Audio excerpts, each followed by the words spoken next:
ನಮಸ್ಕಾರ ವೀಕ್ಷಕರೇ, busy plus ಪಕ್ಕಾ ಸುದ್ದಿ ವಾಹಿನಿಯ ಸುದ್ದಿ ಬೆಳಕಿಂಡಿಗೆ ಸ್ವಾಗತ. ನಾನು ನಿಮ್ಮ ವಾಹಿನಿಯ ವರದಿಗಾರ ಸಂಗಮೇಶ್ ಕುಶಿಗಿರಿ. ಯುಗಾದಿ ಹೊಸ ವರ್ಷ ಕುಷ್ಟಗಿ ನಗರದಲ್ಲಿ ಜಾತ್ರೆಗಳ ಸಂಭ್ರಮ. ಚಂದ್ರಮಾನ್ ಯುಗಾದಿ ಹೊಸ ವರ್ಷದ ಪಾಡ್ಯ ದಿನ ಕುಷ್ಟಗಿ ನಗರದಲ್ಲಿ ಭಾನುವಾರ ಸಡಗರ ಸಂಭ್ರಮದಿಂದ ಶ್ರೀ ಕಟ್ಟಿ ದುರ್ಗಾದೇವಿ, ಶ್ರೀ ಭಾಗ್ಯದ ಆಂಜನೇಯ ಸ್ವಾಮಿ ಹಾಗೂ ಶ್ರೀ ವೀರಭದ್ರೇಶ್ವರ ಜಾತ್ರೆ ಜರುಗಿತು. ಗ್ರಾಮದ ಆದಿ ದೇವತೆ ಶ್ರೀ ಕಟ್ಟಿ ದುರ್ಗಾದೇವಿ ದೇವಸ್ಥಾನದಲ್ಲಿ ಬೆಳಿಗ್ಗೆ ಶ್ರೀ ದೇವಿ ಮೂರ್ತಿಗೆ ವಿಶೇಷ ಪೂಜೆ, ಅಲಂಕಾರ, ಕುಂಕುಮಾರ್ಚನೆಯೊಂದಿಗೆ ವಿವಿಧ ಧಾರ್ಮಿಕ ವಿಧಿ ವಿಧಾನಗಳು ಜರುಗಿದವು.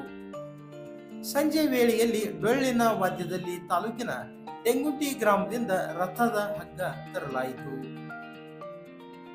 ಸಂಜೆ 5:30 ಸುಮಾರಿಗೆ ಶ್ರೀ ಕಟ್ಟಿ ದುರ್ಗಾದೇವಿ ಉತ್ಸವ ಮೂರ್ತಿಗೆ ವಿಶೇಷ ಪೂಜೆ ಸಲ್ಲಿಸಿದ ಬಳಿಕ ರಥೋತ್ಸವಕ್ಕೆ ಚಾಲನೆ ನೀಡಲಾಯಿತು. ಈ ವೇಳೆ ಪಟ್ಟಣದ ಹಾಲುಮತ ಸೇರಿ ವಿವಿಧ ಸಮುದಾಯಗಳು, ಗುರು ಹಿರಿಯರು, ಪ್ರಮುಖರು, ಜನಪ್ರತಿನಿಧಿಗಳು ಉಪಸ್ಥಿತರಿದ್ದರು. ರಥ ಬೀದಿಯತ್ತ ಸಾಗಿದ ತೇರಿಗೆ ಪಟ್ಟಣ ಸೇರಿದಂತೆ ತಾಲೂಕಿನ ವಿವಿಧ ಗ್ರಾಮಗಳಿಂದ ಆಗಮಿಸಿದ್ದ ಭಕ್ತರು ಉತ್ತತ್ತಿ ಬಾಳೆಹಣ್ಣು ಸಮರ್ಪಿಸಿ ಭಕ್ತಿ ಮೆರೆದರು. ಅದರಂತೆ ನವದಾಂಪತ್ಯ ಜೀವನಕ್ಕೆ ಪಾದಾರ್ಪಣೆ ಮಾಡಿದ ನವಜೋಡಿಗಳು ರಥೋತ್ಸವ ಕಣ್ತುಂಬಿಕೊಂಡರು.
ನಗರದ ಶ್ರೀ ವೀರಭದ್ರೇಶ್ವರ ದೇವಸ್ಥಾನದ ಜಾತ್ರೆ ಅತ್ಯಂತ ಸಡಗರ ಸಂಭ್ರಮದಿಂದ ಜರುಗಿತು.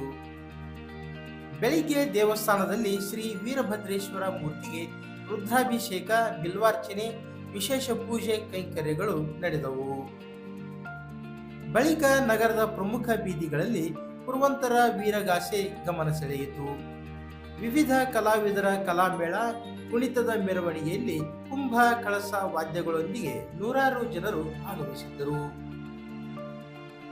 ಜಾತ್ರೆಯ ಅಂಗವಾಗಿ ದೇವಸ್ಥಾನ ಆವರಣದಲ್ಲಿ ಅನ್ನ ಸಂತರ್ಪಣೆ ಸಹ ಏರ್ಪಡಿಸಲಾಯಿತು.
ಭಾಗ್ಯದ ಆಂಜನೇಯ ಸ್ವಾಮಿ ದೇವರ ಜಾತ್ರಾ ಮಹೋತ್ಸವ ಭಕ್ತಿ ಸಡಗರ ಸಂಭ್ರಮದಿಂದ ನಡೆಯಿತು. ಬೆಳಿಗ್ಗೆ ದೇವಸ್ಥಾನದಲ್ಲಿ ಶ್ರೀ ಆಂಜನೇಯ ಸ್ವಾಮಿ ಮೂರ್ತಿಗೆ ಅಭಿಷೇಕ, ಎಲಿಚೆಟ್ಟು, ಅಲಂಕಾರ ಸೇರಿದಂತೆ ವಿಶೇಷ ಪೂಜೆ ಪುನಸ್ಕಾರ, ಭಕ್ತರ ಹರಿಕೆ, ದೀಡ್ದಂಡ ನಮಸ್ಕಾರಗಳು ಜರುಗಿದವು. ನಂತರ ಶ್ರೀ ಆಂಜನೇಯ ಸ್ವಾಮಿ ದೇವರ ಪಲ್ಲಕ್ಕಿ ಉತ್ಸವ ನಗರದ ಪ್ರಮುಖ ಬೀದಿಗಳಲ್ಲಿ ಸಂಚರಿಸಿ ವಿವಿಧ ದೇವಾಲಯಗಳ ಭೇಟಿ ನಡೆಸಿತು. ಪಲ್ಲಕ್ಕಿ ಉತ್ಸವದಲ್ಲಿ ನೂರಾರು ಮಹಿಳೆಯರು ಕಳಸ ಕನ್ನಡಿ ಸಕಲ ವಾದನ ಮೆರುಗು ತಂದಿತು. ಸಂಜೆ 5ಕ್ಕೆ ಶ್ರೀ ಆಂಜನೇಯ ಸ್ವಾಮಿ ದೇವರ ಉತ್ಸವ ಮೂರ್ತಿ ಇರಿಸಿದ ರಥೋತ್ಸವಕ್ಕೆ ಚಾಲನೆ ನೀಡಲಾಯಿತು.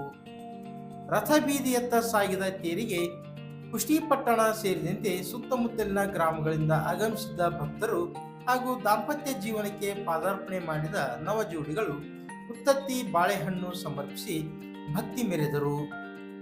ದೇವಸ್ಥಾನದಲ್ಲಿ ಜಾತ್ರೆ ನಿಮಿತ್ತ ಅನ್ನ ಸಂತರ್ಪಣೆ ಏರ್ಪಡಿಸಲಾಗಿತ್ತು.